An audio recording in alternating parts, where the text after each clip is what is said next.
নমস্কাৰ বন্ধুসকল, আদৰণি জনাইছোঁ আমাৰ ইউটিউব চেনেল এমুঠি জ্ঞানলৈ। আজিৰ ভিডিঅ'টো হ'ব MX Excel পাৰ্ট 5। ইয়াত থাকিব কিছুমান চিম্পল ট্ৰিক্স, যেনে কেনেকৈ ক্লিয়াৰ কৰিব, হাইড কেনেকৈ কৰিব, বা কমেণ্ট কেনেকৈ ইউজ কৰিব, ফিল টুল কেনেকৈ ইউজ কৰিব, সেইবোৰৰ ওপৰত ভিডিঅ'টো আমি আৰম্ভ কৰা হওক। এটা চিম্পল টেবুল বনাই থোৱা আছে আৰু ভিডিঅ'টো বেছি দীঘল নহ'ব, সোনকালেই হ'ব। যদি দীঘলীয়া লিষ্ট এটা থাকে টেবুলত এনেদৰে আৰু কিছুমান ব্লেংক থাকে, আমি প্ৰত্যেকটো ব্লেংক এটা এটাকৈ চাই থাকিবলগীয়া হয়। সেইটো নকৰিবলৈ আমি এটা সাধাৰণ উপায় ইউজ কৰি লওঁ। প্ৰথমতে ইয়াত ক্লিক কৰিলোঁ, এই দুটা কলম কণ্ডিশ্যনৰ ফৰ্মেটত যাব। হাইলাইটত আছিলে ইকুৱেল টু 0, অৰ্থাৎ য'ত ব্লেংক থাকিব ই 0 বুলি ল'ব, ই অট'মেটিক কালাৰ হৈ গ'ল। নেক্সট ইয়াত আপোনালোকক দেখাম ফিল কেনেকৈ কৰে। ইয়াত চাব, ইয়াত ফিল বটন এটা আছে আৰু ইয়াত কিছুমান শ্বৰ্টকাট আছে। ইয়াত ফিল ডাউন আছে, ৰাইট আছে, আপ আছে, লেফ্ট আছে। ফিল ডাউনত ইয়াত শ্বৰ্টকাটটো ওলাই গৈছে Ctrl+D, ৰাইটত হ'ব Ctrl+R, আৰু আপ আৰু লেফ্টত একো ফিল নাই। এই খালী ঠাইবোৰত আমি ফিল কেনেকৈ কৰিম অতি সহজতে।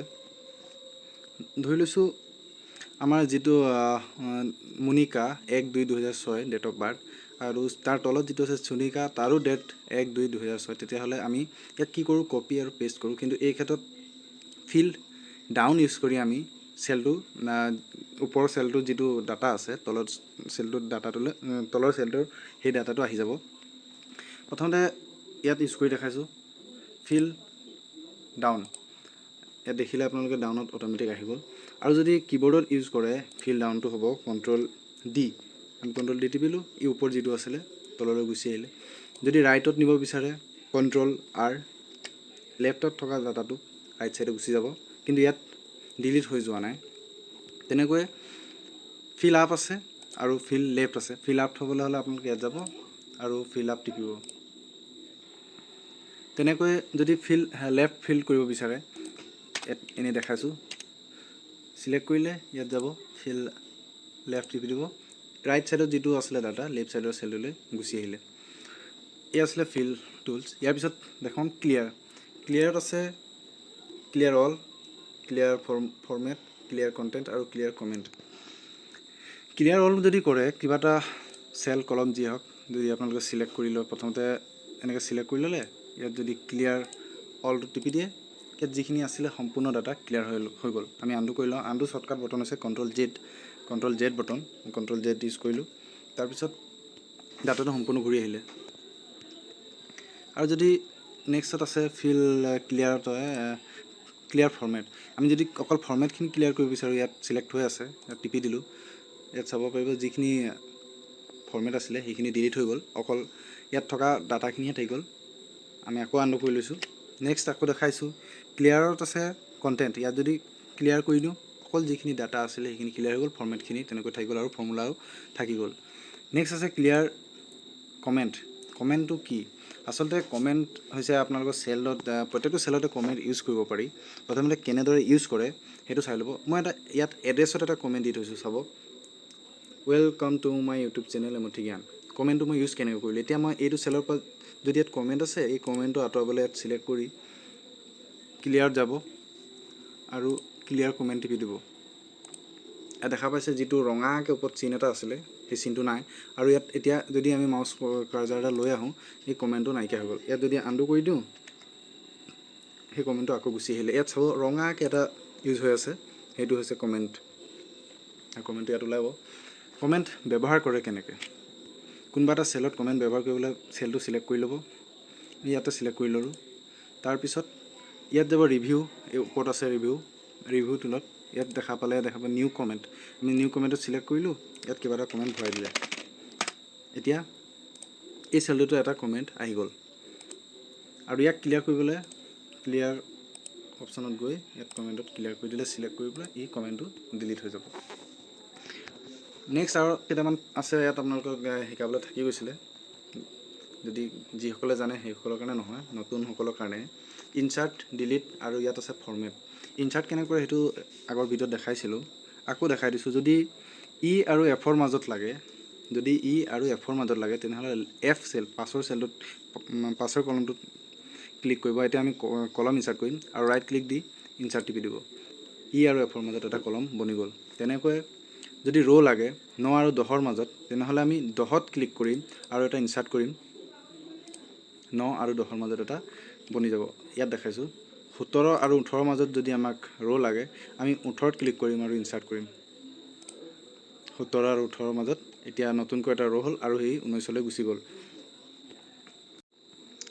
ইয়াত চাব নেক্সট আপোনালোকে ইয়াত ডিলিট টুল আছে ইয়াত আছে ডিলিট চেল ডিলিট চিট ৰ' ডিলিট চিট কলম আৰু ডিলিট চিট যদি আমি ইয়াত চিলেক্ট কৰি ল'লোঁ ইয়াত চিলেক্ট কৰিছোঁ সোনিকা নামৰ ৰাইট চাইডে চেলটোত আমি ডিলিট অপশ্যনত গ'লোঁ ডিলিটত গৈ ডিলিট যদি চেল কৰোঁ চেলটো ডিলিট হোৱাৰ লগে সুধিব যে লেফ্টত নিব বিচাৰিছে ডাটাসমূহ নে ওপৰলৈ নিব বিচাৰিছে নে গোটেই ৰটো ডিলিট কৰিব বিচাৰিছে নে গোটেই কলমটো যদি আমি শিফ্ট আপ কৰি দিওঁ যদি আমি শিফ্ট আপটোত যিটো অলৰেডি চিলেক্ট হৈ আছে এণ্টাৰ দিলোঁ ইয়াত চাব এণ্টাৰ দিয়াৰ লগে লগে এই তলৰ ডাটাখিনি ওপৰলৈ গুচি গ'ল আৰু সেই চেলটো ডিলিট হৈ গ'ল আমি এই ব্লেংক চেলটো ডিলিট কৰি দেখাইছোঁ ইয়াত যাব ডিলিটত আৰু ডিলিট চেল কৰি দিলে আৰু ইয়াক আপলৈ নিব এণ্টাৰ দিলে ই ব্লেংক চেলটো ওপৰলৈ গুচি গ'ল ডিলিট কৰিবলৈ মাউচৰ সহায়তো কৰিব পাৰি ইয়াৰ এনেকৈ গৈ ডিলিট কৰিব পাৰি ইয়াত ডিলিট কৰিলেও ডিলিট হৈ যাব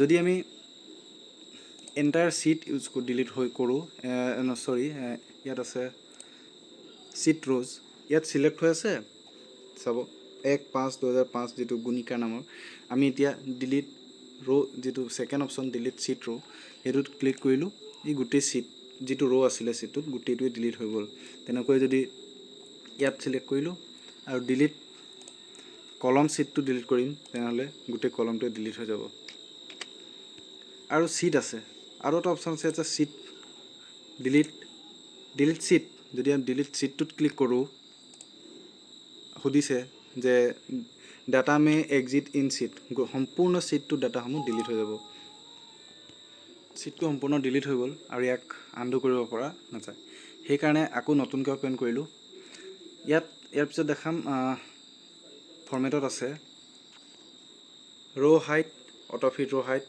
কলম উইথ এইবোৰ যদি আমি ৰ' হাইট চেঞ্জ কৰিবলগীয়া হয় আমি ইয়াত চিলেক্ট কৰোঁ ইয়াত প্লাছৰ বটনটোত ক্লিক চাব এনেকৈ যদি বঢ়াই দিওঁ ই হাইটটো এডজাষ্ট হৈ যাব আৰু একেলগে যদি গোটেইখিনি হাইট এডজাষ্ট কৰিবলগীয়া হয় অল চিলেক্ট কৰিব ওপৰত এই বটনটোত অল চিলেক্ট কৰিব তাৰপিছত মাউচৰ কোনোবা এটা পইণ্টত ল'লে প্লাছ চিনটোত এনেকৈ কৰি দিব গোটেই চাইজসমূহ সমানত ই ভাগ হৈ গ'ল তেনেকৈ যদি কলমো চাইজখিনি একেলগে কৰিব বিচাৰে কলম চাইজৰ এনেকৈ বঢ়াই ল'ব কলমৰ যিটো চাইজ আছে সেইটো বাঢ়ি গ'ল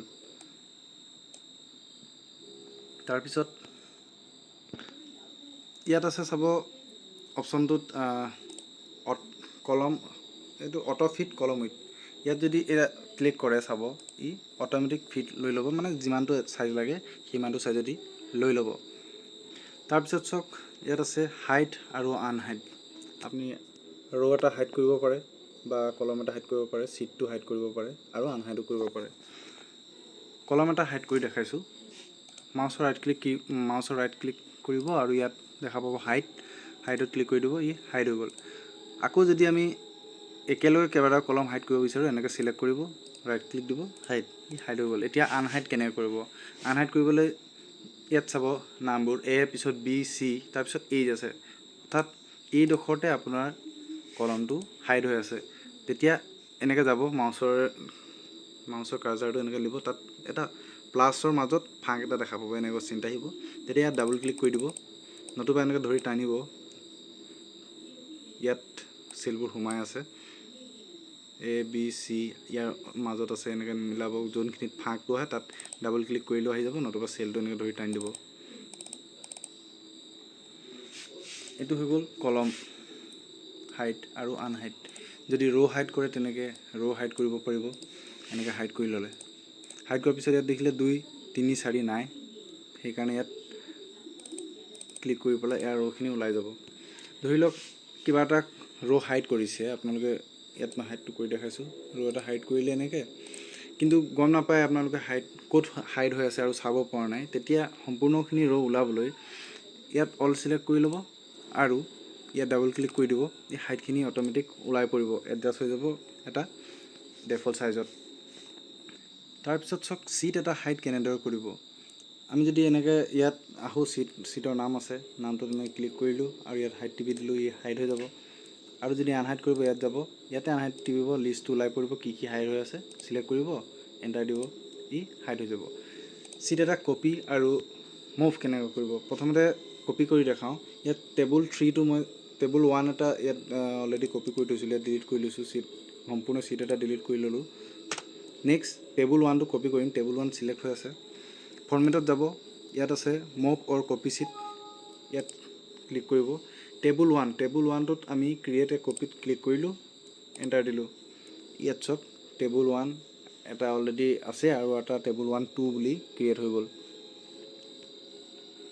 চিট এটাৰ যেটো এটো টেব আছে ইয়াত এইখিনি টেব বুলি কয় টেবুল 1 আছে টেবুল 2 সম্পূৰ্ণখিনি টেব হয় এটা ইয়াত আমি কালাৰ কেনেদৰে কৰিম ইয়াত কালাৰ দিবলৈ ৰাইট ক্লিক অপচন কৰিব টেব কালাৰ যিকোনো এটা কালাৰ দি ল'ব মই ৰেডি দেখাইছোঁ ৰেড হৈ গ'ল ইয়াক বেলেগ কালাৰ দিব পাৰে ইয়াক মই ব্লু দিছোঁ ব্লু হৈ গ'ল তেনেদৰে টেবখিনি কালাৰ দি ল'ব পাৰিব তাৰপিছত বন্ধুসকল ইয়াত আৰু কিছুমান আছে প্ৰটেক্ট চিট লক চেল ফৰ্মেট চেল এইখিনি বেলেগ এটা ভিডিঅ'ত ভালদৰে দেখাম টেব কালাৰ কৰিবলৈ আপোনালোকে এইটো অপচন ফৰ্মেট অপচনত ক্লিক কৰি ইয়াতো বাছি ল'ব পাৰিব আজিৰ এই ভিডিঅ'টো সম্পূৰ্ণকৈ চোৱাৰ বাবে ধন্যবাদ জনাইছোঁ নেক্সট আমি শিকিম শ্বৰ্ট